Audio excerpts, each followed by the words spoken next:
श्री राहुल गांधी जी।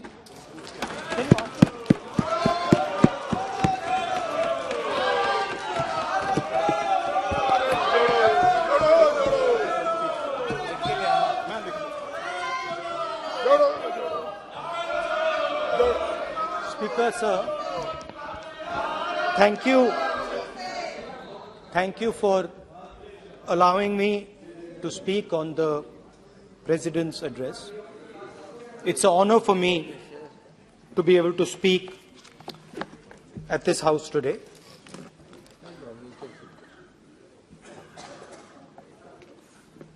जैसे आप सबको मालूम है, पिछले 4 महीनों में हम भारत जोड़ो यात्रा कन्याकुमारी से लेकर कश्मीर तक हम पैदल चले।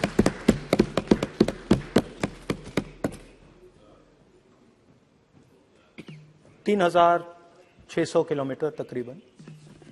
और इस यात्रा पे बहुत कुछ सीखने को मिला।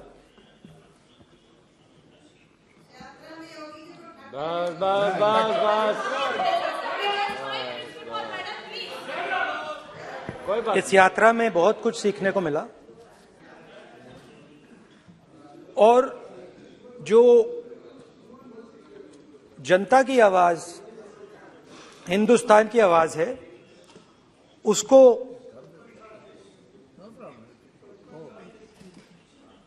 गहराई से सुनने का मौका मिला।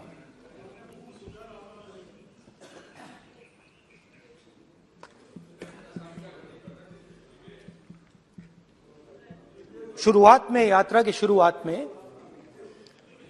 मैंने सोचा था कि 3,500 किलोमीटर चलने हैं और मुश्किल है मगर किया जा सकता है।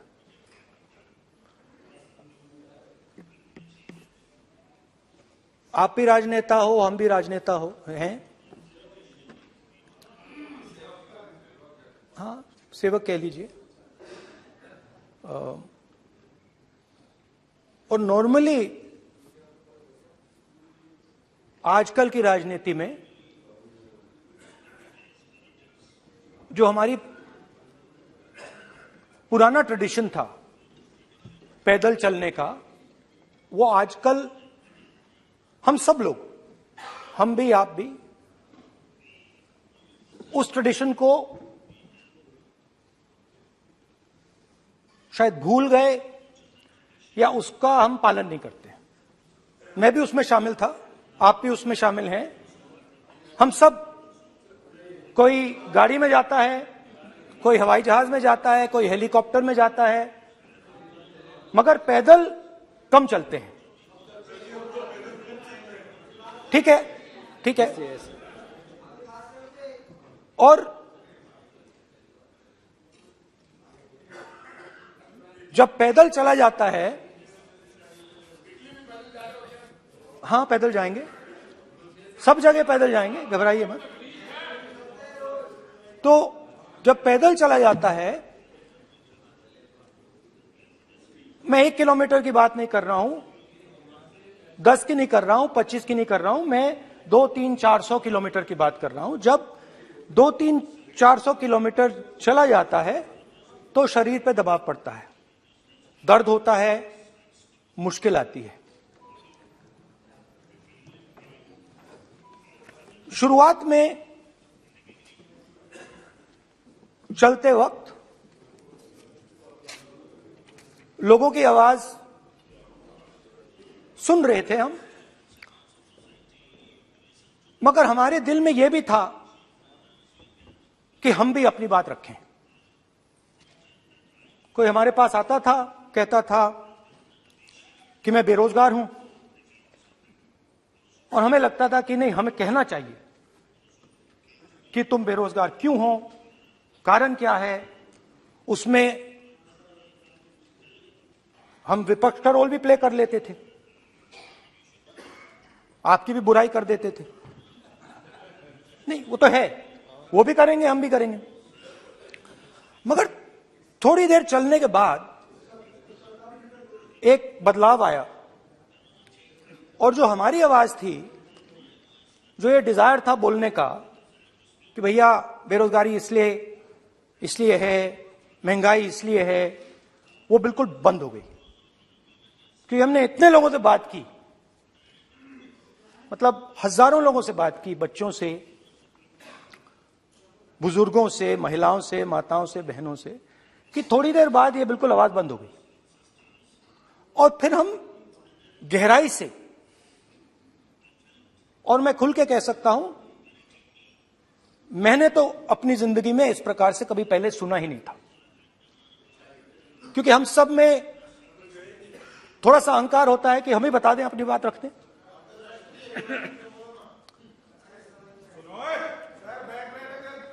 तो आस्ते आस्ते जब हम चले 500-600 किलोमीटर बाद, जनता की आवाज गहराई से सुनाई देने लगी और एक प्रकार से यात्रा, इंडिविजुअल्स नहीं, यात्रा हमसे बोलने लगी। नहीं, गहरी बात है, समझ नहीं आएगा। आप समझने की कोशिश करो। यात्रा हमसे बोलने लगी। 200 किलोमीटर आप चलने की कोशिश करिए, पता चल जाएगा। और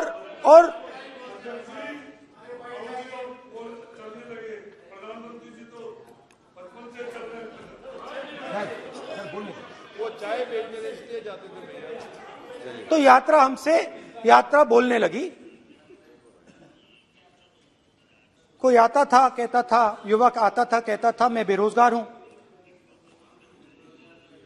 हम सवाल पूछते थे, क्या पढ़ा आपने? इंजीनियरिंग की, अब क्या करते हो?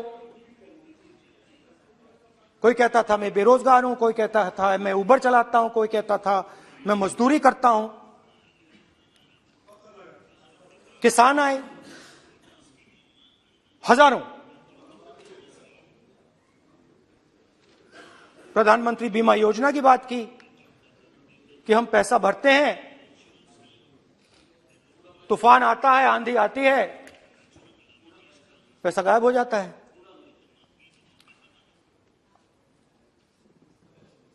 किसानों ने यह भी कहा कि हमारी जमीन छीन ली जाती है, हमें सही रेट नहीं मिलता। जमीन अधिग्रहण बिल जो था वो लागू नहीं होता। आदिवासियों ने कहा, वनवासियों ने नहीं, आदिवासियों ने, कि जो ट्राइबल बिल में हमें दिया जाता था वो आज छीना जा रहा है। तो बहुत सारी चीजें हमको सुनने को मिली, मगर मेन थ्रस्ट, अगर मैं कहूं, मेन थ्रस्ट बेरोजगारी, महंगाई और किसान। उसमें एमएसपी थी, उसमें बीज की समस्या थी, किसान बिल की समस्या थी। अच्छा, अग्निवीर की भी बात की लोगों ने। आपने अभी बोला कि अग्निवीर देश को फायदा पहुंचाएगा। मगर हिंदुस्तान का युवा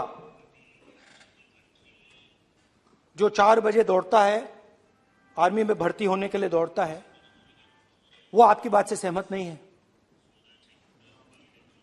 उनने हमसे कहा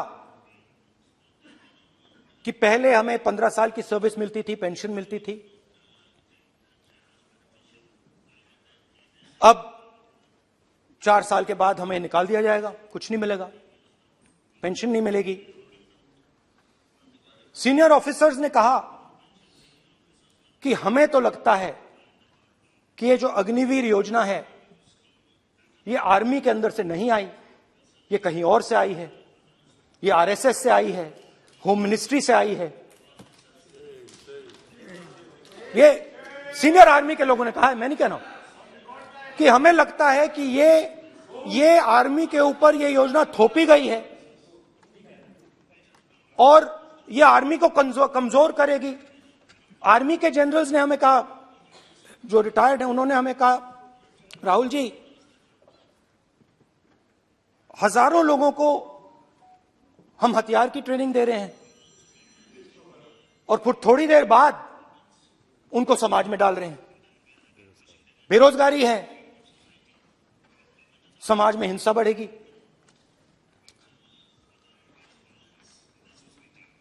तो उनके मन में था कि ये जो अग्निवीर योजना जो है, ये आर्मी के अंदर से नहीं आई है। और मुझे नाम भी बताया कि अजीत डोभाल जी ने ये योजना आर्मी पे थोपी है। क्यों नहीं ले सकते? क्यों नहीं ले सकते? बिल्कुल ले सकते हैं, पार्लियामेंट में थोड़ी है वो। क्यों नहीं ले क्यों नहीं ले सकते? क्या बात कर रहे हैं? सर ये तर्क है, बाद में अडानी के लिए भी यही बोलने वाले हैं, फिर ये तर्क है इनका।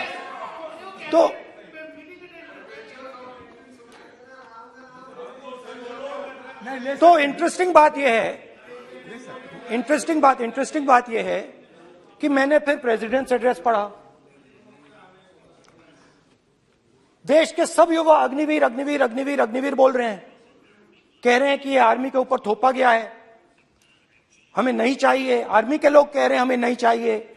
जैसे मैंने कहा, आर्मी को लगता है कि होम मिनिस्ट्री ने इनके ऊपर थोपा है, आरएसएस ने ये उनके ऊपर थोपा है। तो ये आवाजें आ रही हैं। अब मैंने आपका बैठिए, अब बैठिए,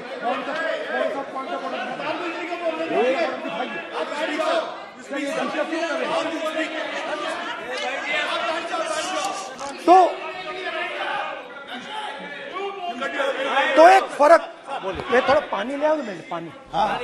तो मुझे एक फर्क दिखा प्रेसिडेंट्स एड्रेस में बहुत सारी चीजें बोली गई। अग्निवीर के लिए एक लाइन थी, एक शब्द, एक बार अग्निवीर शब्द का प्रयोग किया गया, और वो भी अग्निवीर योजना हमने दी। उससे ज्यादा कुछ नहीं बोला। कहां से आई, कौन लाया, किसको फायदा होगा, ये नहीं बोला। बेरोजगारी शब्द ही नहीं था उसमें। आपने देखा होगा, बेरोजगारी शब्द ही नहीं था प्रेसिडेंट एड्रेस में। महंगाई शब्द ही नहीं था। तो जो यात्रा में हमें सुनने को मिला, अग्निवीर, महंगाई, किसान, बेरोजगारी, प्रेसिडेंट एड्रेस में था ही नहीं। तो ये मुझे थोड़ा अजीब लगा कि जनता कुछ कह रही है और प्रेसिडेंट एड्रेस में कुछ और सुनाई दे रहा है। अच्छा, एक और चीज हमें बताई गई। तमिलनाडु से लेकर केरला, महाराष्ट्र, मध्य प्रदेश, सब जगह एक नाम सब जगह हमें सुनने को मिला, अदानी। यह नाम पूरे हिंदुस्तान में, केरल में, तमिलनाडु में, महाराष्ट्र, कर्नाटका, हिमाचल, कश्मीर, सब जगह अदानी अदानी अदानी अदानी अदानी।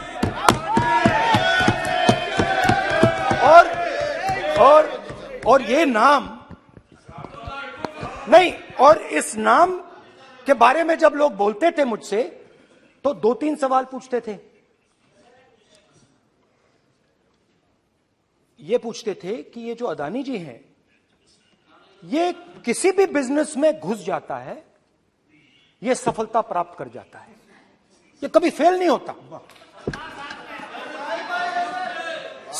और युवाओं ने मुझसे यह सवाल पूछा कि भाई ये हो क्या रहा है, हम भी सीखना चाहते हैं। मोदी जी ने कहा स्टार्टअप करो, हम भी अदानी जी जैसे बनना चाहते हैं। तो भैया किसी भी बिजनेस में घुस जाओ और एकदम सक्सेस हो जाए। यह पहला सवाल था। दूसरा सवाल था कि ये अदानी जी हैं, ये किसी भी बिजनेस में घुस जाते हैं। पहले ये 1-2 बिजनेस करते थे, अब ये 8-10 सेक्टर्स में काम करते हैं। Airports, data centres, cement, solar energy, wind energy, aerospace and defence, consumer finance, renewables, media. तो उन्होंने मुझसे पूछा कि राहुल जी, हाँ वेट करो, वेट। हाँ, धन्यवाद धन्यवाद। पोर्ट्स की बात भी थी, पोर्ट्स की बात भी थी। ये भी सवाल पूछा, ये भी पूछा कि भैया एक बात बताइए, राहुल जी बताइए हमें कि अदानी जी का जो नेटवर्थ है वो 3 साल के अंदर, नहीं सॉरी 2014 से लेकर 2022 तक ये $8 बिलियन से $140 बिलियन कैसे हो गया? कैसे हुआ? मोदी कैसे? मोदी है तो मुमकिन ये 2014 में अगर आप दुनिया की, मुस्कुरा रहे हैं आप, बीजेपी में है ना आप, तो ये लिस्ट आती है, एक लिस्ट आती है दुनिया के सबसे अमीर लोगों की। इस पे ये 609 नंबर पे थे 14 में। 609 पीछे बिल्कुल। पता नहीं जादू हुआ, दूसरे नंबर पे पहुंच गए। मोदी है तो मुमकिन है।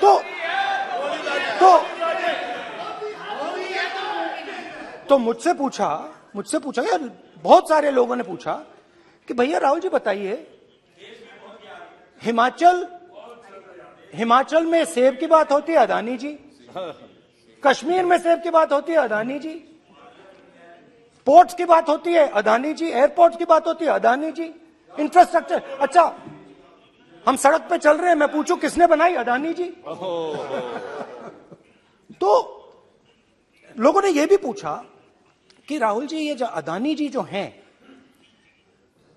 इनकी सफलता कैसे हुई? ये इतने बिजनेसेस में कैसे घुस गए? इतनी सफलता कैसे प्राप्त हुई? और सबसे जरूरी सवाल, इनका हिंदुस्तान के प्रधानमंत्री के साथ क्या रिश्ता है और कैसा रिश्ता है? देश जानना चाहता है, तो देश जानना चाहता है। ये देखिए रिश्ता, ये देख लीजिए। प्लीज पोस्टर, माननीय सदस्य, पब्लिक में सर, माननीय सदस्य पोस्टर लीजिए। नहीं, प्लीज पोस्टर नहीं। पोस्टर नहीं है सर। देखिए आप बैठिए, एक मिनट बैठिए। आप पोस्टरबाजी करेंगे तो इधर नहीं, कहेंगे सर। राजस्थान के मुख्यमंत्री का पोस्टर चिपकाएंगे। पोस्टरबाजी के लिए सदन नहीं है। आप बात सर। करें, पोस्टरबाजी नहीं। Speaker sir. आप वरिष्ठ सदस्य हैं, स्पीकर सर। तो पोस्टरबाजी उचित नहीं है। स्पीकर सर, पोस्टरबाजी उचित नहीं है, सर। प्लीज। राजस्थान के मुख्यमंत्री, ये सच्चाई है। This picture was came into the media. चलिए, पोस्टर नहीं, प्लीज। वो लिख दे दो मुझे। हाँ आ गया, जस्ट राइट इट नीटली। तो नहीं स्पीकर सर, वो फोटो है सर, वो पोस्टर नहीं है। आप वरिष्ठ सदस्य हैं, प्राइम मिनिस्टर की फोटो है सर, उसमें नियम में बहुत नहीं है। उनका अच्छा चेहरा सदन ने दिख रहा नियम है। बनाया है। उनके वहां पे उनके पीछे अदानी का लोगो है, अदानी जी के हवाई जहाज में घुस रहे हैं। तो मैंने सोचा कि आज के प्रेसिडेंट्स एड्रेस में मैं थोड़ा जो नरेंद्र मोदी जी का और अदानी जी का रिश्ता है उसके बारे में आपको थोड़ा बता देता हूं। प्लीज प्लीज बताइए। तो वो आप बता देना।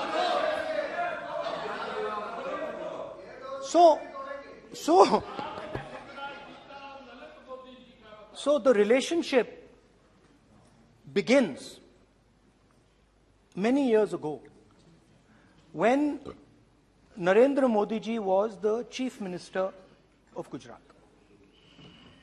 And when most of India's business was asking questions of the Prime Minister, was against the Prime Minister, one man stood shoulder to shoulder with the Prime Minister. didn't back down. That's commendable. It's not a joke. He was loyal to the Prime Minister. And what did he do? He helped Mr. Modi construct the idea of resurgent Gujarat. Right? The idea that you bring these businessmen together, and you call it resurgent Gujarat, vibrant Gujarat, they're both. And he was the backbone in setting up that group of people. Okay? And the result of that was tremendous growth of his businesses in Gujarat. Expansion of his businesses. I think then the real magic starts. जब प्रधानमंत्री जी दिल्ली आते हैं और 2014 में असली जादू शुरू होता है। मैंने कहा कि 2014 में वो 609 नंबर पे थे, कुछ ही सालों में वो दूसरे नंबर पे पहुंच गए। कैसे पहुंचे? मैं आपको, बहुत सारी इंडस्ट्रीज में काम करते हैं, मैं आपको 2-3 इंडस्ट्रीज का उदाहरण दे देता हूं। एयरपोर्ट इंडस्ट्री की बात, एयरपोर्ट्स की बात करते हैं।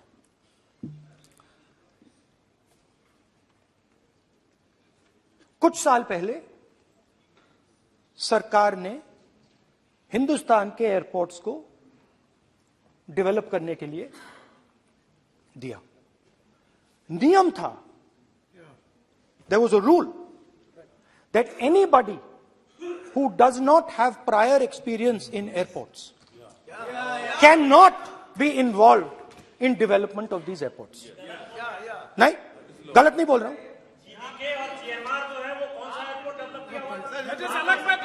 आप बैठ जाइए।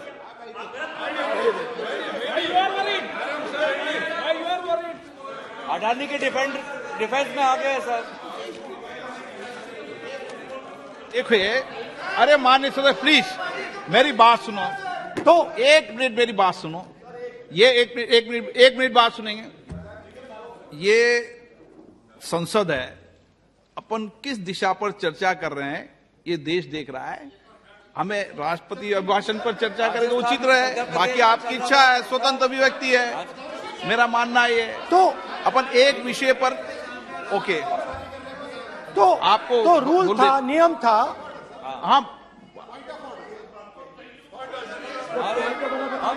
पॉइंट ऑफ ऑर्डर किस पे है ये? सर कैसे एयरपोर्ट का प्राइवेटाइजेशन तो उनके समय हुआ, ऐसी कोई पार्टी थी जिसका अनुभव था? ये कौन सी बात कर रहे हैं? बोलिए। ओके प्लीज ओके, बोलने दे आपको नेता को, तो बोलने दे आपको नेता को। रूल था, प्लीज बोलने दे। रूल था कि अगर कोई एयरपोर्ट बिजनेस में नहीं था तो वो इन एयरपोर्ट्स को ले नहीं सकता था। इस रूल को हिंदुस्तान की सरकार ने बदला। किसी ने भी बनाया हो रूल था, किसी ने भी बनाया हो रूल था। रूल बनाया किसने बात नहीं है, रूल बदला किसने बात है। रूल बदला गया,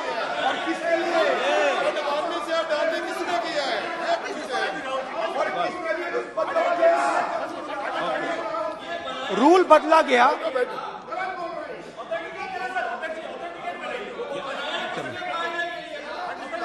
सर पार्लियामेंट्री अफेयर्स चलता रहेगा क्या सर?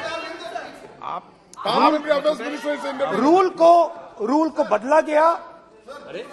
सर बोलने दीजिए। करना चाहिए सर, ऑथेंटिकेट करना चाहिए। चलिए आप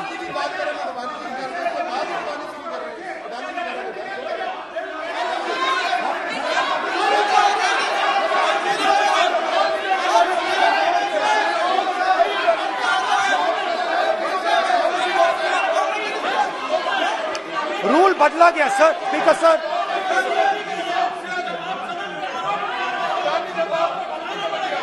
बैठे बैठे।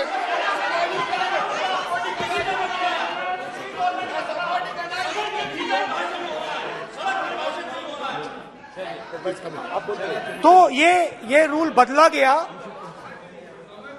उस समय मीडिया में इसके बारे में चर्चा हुई थी।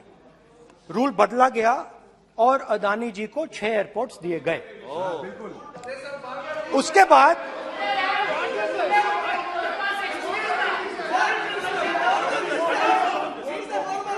after that India's most strategic profitable airport, Mumbai Airport, was taken away by GVK, hijacked by using the agencies. The agencies को CBI, ED का प्रयोग कर GVK पर दबाव डालकर हिंदुस्तान की सरकार ने उस एयरपोर्ट को अदानी जी के हाथों में कर दिया। रिजल्ट क्या आया? रिजल्ट आया कि एयरपोर्ट्स में आज अदानी जी 24% हिंदुस्तान की एयर ट्रैफिक को अपने एयरपोर्ट से निकालते हैं और 31% एयर फ्रेट उनके एयरपोर्ट्स में से निकलता है। अब यह काम हिंदुस्तान की सरकार और हिंदुस्तान के प्रधानमंत्री जी ने फैसिलिटेट किया। तो बताइए, बोलिए वित्त मंत्री, विधि मंत्री। और ये जो सर ये हाउस में सर ये जी बोल रहे हैं, तुम तो ज्ञान बांट रहे हो, बैठ जाओ। सर ये यहाँ बहुत गंभीर मिनिस्टर हैं ये देश ये राष्ट्रपति का उद्बोधन को लेकर एक गंभीर चर्चा हो रही है। जो भी मेंबर कुछ भी बात करे विद फुल रिस्पॉन्सिबिलिटी ऑथेंटिकेट करें। और ये वाइल्ड एलिगेशन अपना एक सोच के आया है, बिना तर्क के ऐसे वाइल्ड एलिगेशन लगा रहे, ये कोई मतलब नहीं है सर, ये ऐसे नहीं बोल सकते और वो सर तर्क रखना पड़ेगा। अगर एलिगेशन लगा रहे हैं तो आपको पूरा डॉक्यूमेंट प्रूफ के साथ आपको रखना पड़ेगा। दे देंगे आप ऐसे बातें नहीं दे देंगे और ये गंभीरता को समझिए। ये डॉक्यूमेंट्री प्रूफ दे देंगे। अब आपने जो पिछले स्पीकर थे उन्होंने फॉरेन पॉलिसी की बात की, हम भी फॉरेन पॉलिसी की बात करते हैं। चलिए डिफेंस से शुरू करते हैं। बहुत ऑप्शंस है, आप बताइए कहां से शुरू करें। बिजली, डिफेंस, बहुत ऑप्शंस है। Defence, let us start with defence. अब डिफेंस में अदानी जी का कोई एक्सपीरियंस नहीं था, जीरो एक्सपीरियंस। कल मैंने प्रधानमंत्री को HAL में देखा। प्रधानमंत्री जी ने कहा कि गलत आरोप लगाया, मगर रियलिटी तो यह है कि HAL का जो कॉन्ट्रैक्ट था 126 हवाई जहाजों का, वो अनिल अंबानी को चला गया और अनिल अंबानी बैंकरप्ट हो गया। वहां भी फैसिलिटेशन था। अब देखिए, और ये जो फ्यूचर एंटरप्रेन्योर्स हैं, जो बिजनेस स्कूल हैं, हार्वर्ड यूनिवर्सिटी जैसे स्कूल हैं, इनको इसका केस स्टडी, इसकी केस स्टडी बनानी चाहिए, शायद बने। How to use government power to build individual businesses, case study.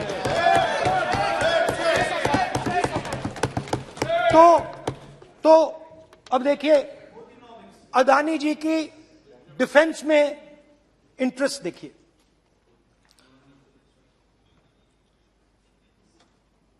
Elbit company के साथ हिंदुस्तान में अदानी जी ड्रोन्स बनाते हैं।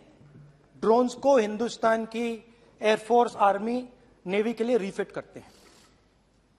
अदानी जी ने यह काम कभी नहीं किया है पहले। HAL ये काम करती है।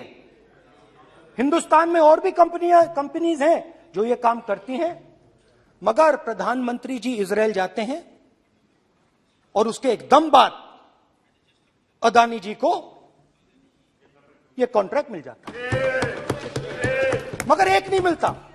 ये मत सोचिए कि ये सिर्फ एक कंपनी की बात हो रही है, ये इंडस्ट्रीज की बात होती है यहां पे। जैसे मैंने आपको दिखाया, एयरपोर्ट का पूरा सिस्टम उठा के ले गए, 30% मार्केट शेयर एयरपोर्ट में ले गए, वैसे ही डिफेंस में करा। तो 4 डिफेंस की इनके पास कंपनीज हैं, यह काम इन्होंने कभी नहीं किया। स्मॉल आर्म्स, जिसमें टवॉर है जो हमारी स्पेशल फोर्सेस यूज करती है, आर्मी यूज करती है, जिसमें गलील स्नाइपर राइफल है, ये सब अदानी जी बनाते हैं। सीधा स्ट्रेट इजरायल में प्राइम मिनिस्टर जाते हैं, प्राइम मिनिस्टर के साथ वहां पे मतलब बीच में पैदल चलते हैं और फिर जादू से पीछे से इंडिया का फर्स्ट कॉम्प्रिहेंसिव MRO मिल जाता है मेंटेनेंस के लिए, जहाजों के मेंटेनेंस के लिए। स्मॉल आर्म्स का बिजनेस मिल जाता है, इजरायली जो ड्रोन्स हैं उसका बिजनेस मिल जाता है। मतलब जो हिंदुस्तान और इजरायल का डिफेंस का रिश्ता है वो पूरा का पूरा अदानी जी के हाथ में चला जाता है, खत्म कहानी। हाँ, उसमें पेगासस भी है, तो पता नहीं वहां से क्या मतलब पेगासस कैसे आया, क्या हुआ, किसने दिया। अच्छा, एक और बड़ी इंटरेस्टिंग चीज है, एक कंपनी है अल्फा डिफेंस, जो डिफेंस इलेक्ट्रॉनिक्स का काम करती है, एवियोनिक्स का काम करती है और बहुत स्ट्रेटेजिक कंपनी है। वो भी अदानी जी के हवाले कर दी गई, अदानी जी ने एक्वायर कर लिया। तो आपने देखा कि एयरपोर्ट्स का बिजनेस 30% मार्केट शेयर, हिंदुस्तान और इजरायल का जो वेपन्स का बिजनेस है 90% उठा के ले गए। एक विजिट फॉरेन पॉलिसी, ये है फॉरेन पॉलिसी। चलिए, अब मैंने आपको इजरायल की बात बताई, ऑस्ट्रेलिया चलते हैं। कोयला ऑस्ट्रेलिया चलिए।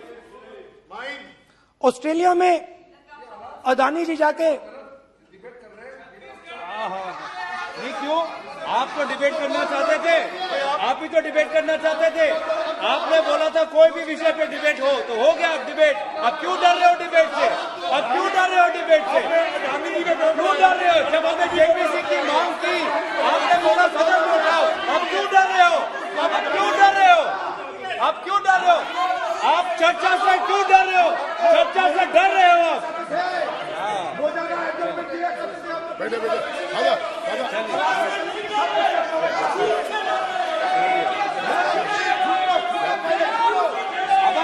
अब सुनना पड़ेगा, अब सुनना पड़ेगा, अब सुनना पड़ेगा। ऑस्ट्रेलिया जाते हैं, प्रधानमंत्री ऑस्ट्रेलिया जाते हैं।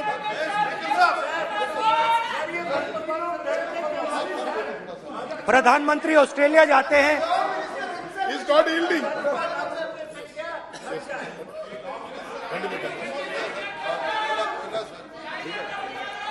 ऑस्ट्रेलिया जाते हैं।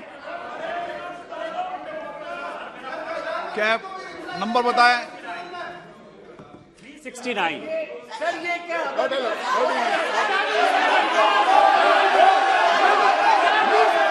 369 सर, ये कहता है सर, एक पेपर और document to be laid on the table shall be duly authenticated by the member presenting. देखिए पूरा सरकार, इन्होंने सर, मैं इनको चैलेंज करता हूं कि GMR और GVK उसको कब एयरपोर्ट का जो है संचालन का अधिकार था और कौन सा रूल है वो कोट करे सर।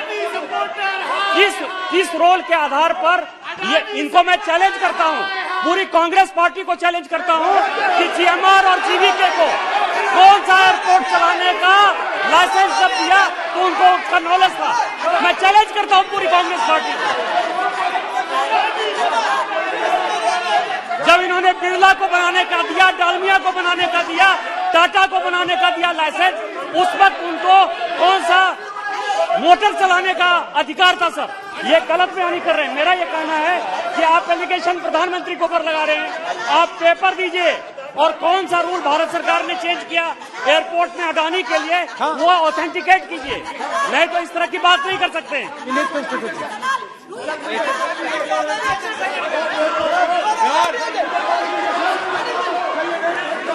करना पड़ेगा, ऑथेंटिकेट करना पड़ेगा। राहुल गांधी जी, आपको ऑथेंटिकेट करना पड़ेगा।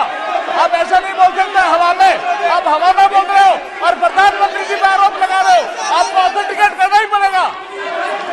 आप ऐसे ही बोल रहे हो कि जीएमआर का जीवीके के समय रूल था, कहा था रूल, कोई रूल नहीं था। आपको यह तो ऑथेंटिकेट और ऑथेंटिकेट करके ही रखना पड़ेगा आपको। पहले रखिए और उसके बाद आगे बात करने देंगे, नहीं तो माफी मांगिए देश से। आप प्रधानमंत्री जी पे आरोप लगा रहे हैं, सर बोलने दीजिए। अनाप शनाप आरोप लगा रहे हैं, बिना किसी डॉक्यूमेंट का आरोप लगा रहे हैं प्रधानमंत्री जी पे। रूल 353 सर, रूल 353 किया है sir, no allegation of defamatory और incriminatory nature shall be made unless you have given notice.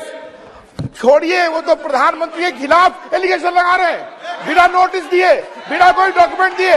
Sir ये रिकॉर्ड पर नहीं जाना चाहिए सर, ये बिल्कुल रूल का उल्लंघन है। और क्या क्या बातें वो कह रहे हैं सर, मैं उसको रिपीट नहीं करना। Reckless allegation, baseless allegation, in violation of rules, sir ये स्वीकार नहीं होना चाहिए। ओके सर, लेट अस एक सब बैठिए, ऑस्ट्रेलिया पीएम जाते प्लीज हैं। बैठिए, आप प्लीज बैठिए, वरिष्ठ वकील साहब बैठिए। ऑस्ट्रेलिया जाते हैं। एक मिनट राहुल जी, एक मिनट। नियम 369 भी मैंने देखा है, 353 भी देखा है। मेरा आग्रह है, सदन भारत की संसद है, हम एक ही विषय पर सारी राष्ट्रपति की चर्चा लगाएं, ये उचित है क्या? फिर आपको बोलना बोले नहीं स्पीकर, गलत तरीका है। राहुल गांधी जी, आप बोल रहे नहीं, गलत तरीका है। क्या देश को संदेश देना चाहते हैं आप? क्या संदेश देना चाहते हैं देश को? चलिए राहुल गांधी जी। ऑस्ट्रेलिया में प्रधानमंत्री जाते हैं। आप बोलिए सर, स्पीकर सर, प्रधानमंत्री जी ऑस्ट्रेलिया जाते हैं और जादू से State Bank of India $1 billion loan Adani ji को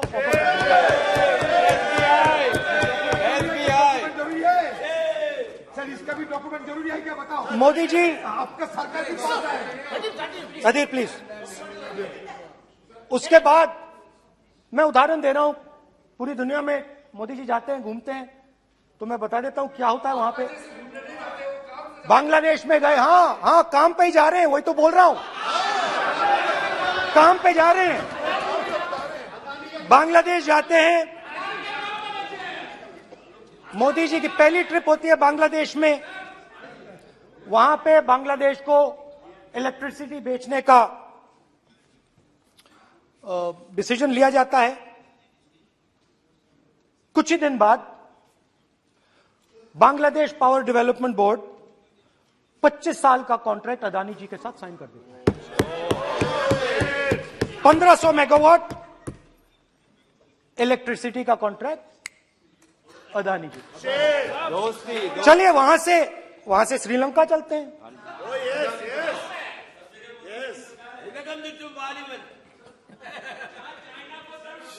जून 2022 में chairman of Sri Lanka's Ceylon Electricity Board, MMC Fernando, informed a parliamentary committee in Sri Lanka in open hearing that he was told by President Rajapaksa that PM Modi pressured him to give the wind power project directly to Mr. Adani.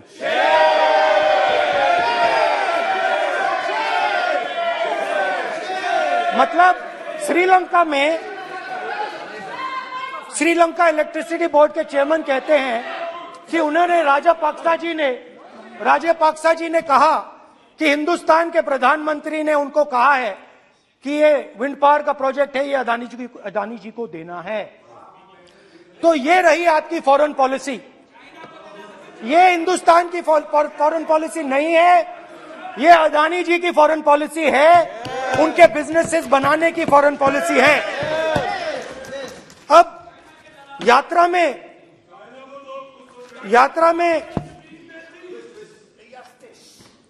में मुझसे 2-3 और सवाल पूछे गए।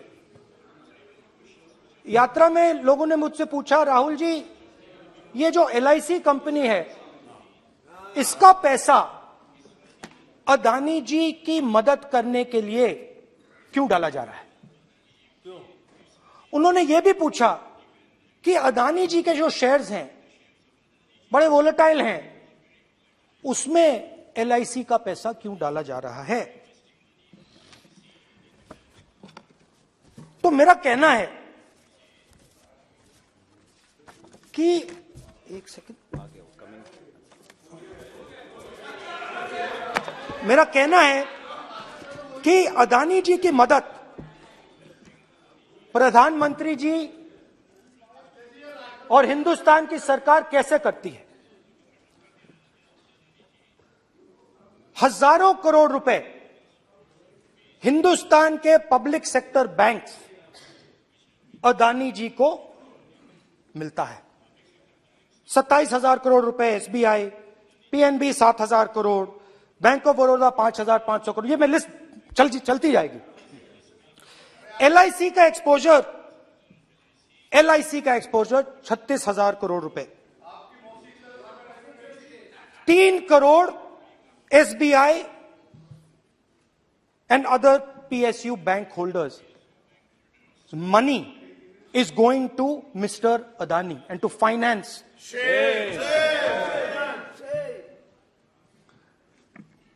Now, of course, there is another question. तो मदद कैसे हो रही है? हिंदुस्तान के पब्लिक सेक्टर बैंक्स का पैसा, LIC का पैसा नरेंद्र मोदी जी, अदानी जी को दिया जा रहा है। अगर कोई सामने खड़ा हो जाता है, जैसे जीवी के लोग खड़े हुए, ED, CBI एजेंसीज आ जाती हैं, उनको परे कर देती हैं। तेलंगाना में भी एक पोर्ट का उदाहरण था, आंध्रा, सॉरी। मगर मेन सवाल और सबसे इंटरेस्टिंग सवाल दूसरा है। कुछ दिन पहले ये हिंडनबर्ग रिपोर्ट आई, उसमें लिखा था कि अदानी जी की हिंदुस्तान के बाहर शेल कंपनीज हैं। ये जो शेल कंपनीज हैं, सबसे पहला सवाल है, ये हैं किसकी? ये किसकी है मॉरिशस में जो शेल कंपनीज हैं? और ये जो हजारों करोड़ रुपया ये शेल कंपनीज हिंदुस्तान में भेज रही हैं, ये किसका पैसा है? और क्या ये काम अदानी जी फ्री में कर रहे हैं? अब मैं ये सवाल क्यों पूछ रहा हूं? क्योंकि अदानी जी स्ट्रेटेजिक बिजनेसेस में काम करते हैं। अदानी जी हिंदुस्तान के पोर्ट्स को डोमिनेट करते हैं।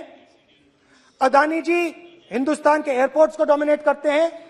और जैसे मैंने कहा, अदानी जी हिंदुस्तान की डिफेंस इंडस्ट्री में बहुत जरूरी रोल प्ले करते हैं।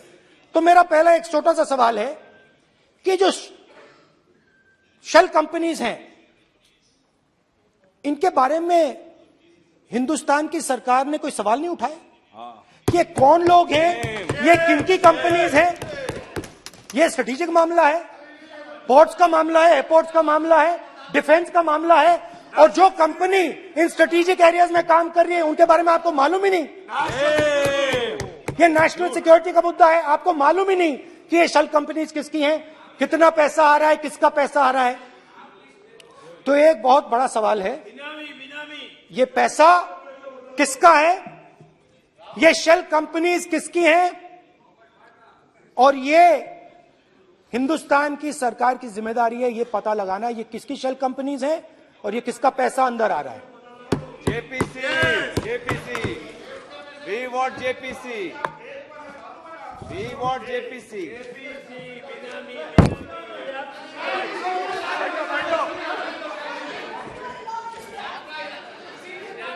अच्छा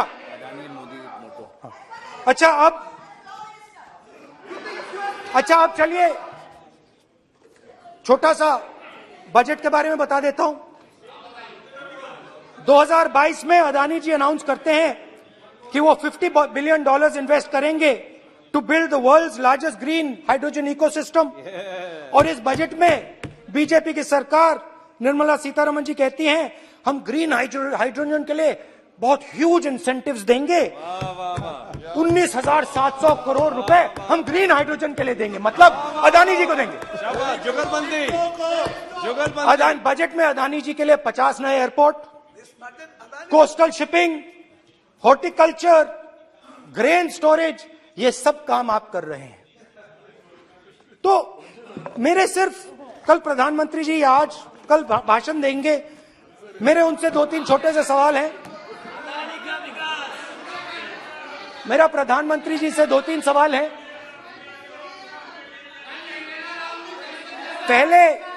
पहले अदानी जी के हवाई जहाज में मोदी जी जाते थे, अब मोदी जी के हवाई जहाज में अदानी जी जाते हैं। पहले लोकल मामला था, फिर नेशनल मामला हो गया, उसके बाद इंटरनेशनल मामला हो गया। अदानी जी के लिए बोरिस जॉनसन का बेटा काम करता है, आपको पता नहीं मालूम है या नहीं मालूम? भाई सॉरी, नहीं बेटा भी, भाई काम करता है।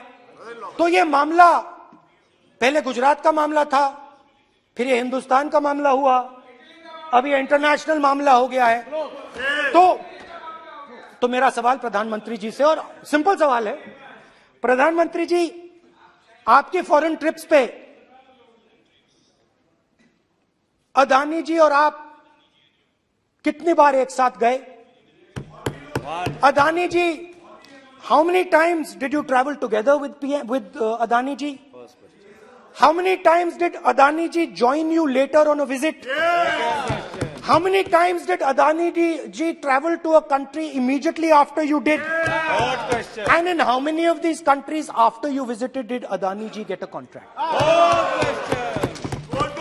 Also an important question, जरूरी सवाल, अदानी जी ने बीजेपी को पिछले 20 साल में कितने पैसे दिए हैं?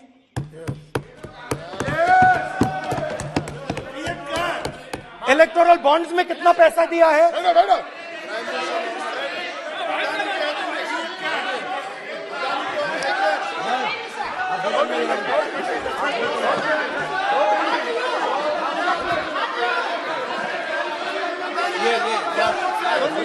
And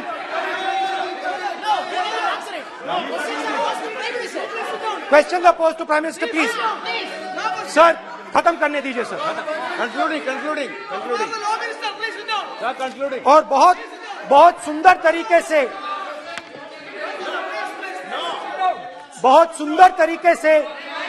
वो और मैं सिर्फ इतना कहना चाहता हूं, राहुल जी अभी आप सीनियर एमपी हो गए हैं, आप एक सीनियर एमपी हो चुके हैं। हम लोग एक्सपेक्ट करते हैं कि इस सदन का सदस्य होने के नाते जो भी बातें आप करेंगे गंभीरता से आप बात करेंगे। बाहर आप जो भी भाषण देते हैं हम लोग उसको रोक नहीं सकते हैं। इस सदन के अंदर में जो भी बात कही जाती है पूरा गंभीरता के साथ, प्रमाण के साथ कहे जाना चाहिए, ये परंपरा है। और राहुल जी ने कहा कि प्रधानमंत्री विदेश घूमने जाते हैं, तो मैंने आज वो जो युवाओं ने मुझसे सवाल पूछा था कि अदानी जी की इतनी बिजनेस एक्यूमेंट कहां से आई, इतने अलग अलग सेक्टर्स में अदानी जी ने कैसे सक्सेस प्राप्त की, अदानी जी के बारे में पूरी दुनिया को स्टडी करनी चाहिए, हार्वर्ड यूनिवर्सिटी को स्टडी करनी चाहिए कि पॉलिटिक्स के बीच में और बिजनेस के बीच में कैसा रिश्ता होता है। India is a case study and Prime Minister Narendra Modi should be given a gold medal in this. Now, बहुत अच्छी तरह बीजेपी के जो पिछले स्पीकर थे उन्होंने मेरे भाषण को इंकैप्सुलेट किया मेरे लिए। बहुत अच्छी तरह आपने जो मैं सोच रहा था आपने उससे और भी अच्छी तरीके से बोल दिया। Coming together is a beginning, Adani और keeping together is progress, working together is success. Adani ji and Narendra Modi ji, thank you.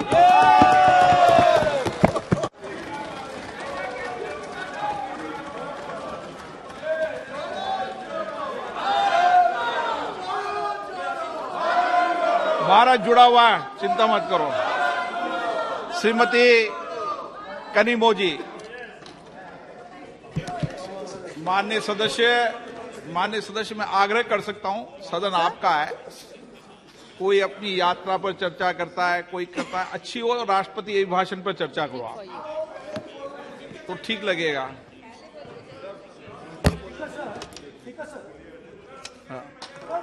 ये एक बात पे चर्चा नहीं हुई है, ये अलग अलग इंडस्ट्रीज पे, अलग अलग बिजनेसेस पे और इंटरनेशनल अफेयर्स पे डिस्कशन हुआ है। नहीं, एक मिनट प्लीज बैठिए। नहीं, प्लीज बैठिए। पर अपन को सदन के बाहर ये भी टिप्पणी नहीं करना चाहिए कि अध्यक्ष महोदय माइक बंद कर देते हैं या हमें नहीं दिखाते, ये भी टिप्पणी करना उचित नहीं है, क्योंकि सर अध्यक्ष जी बोलने दो। अध्यक्ष जी, बट रियलिटी है आप माइक बंद कर देते हैं। आप एक मिनट प्लीज बैठे, प्लीज आप बैठिए, मैं बैठा हूं ना, प्लीज बैठिए। नहीं, मेरा है कहना, आप पूरे समय बोले, आज नहीं, आपका आप बोल लें फिर।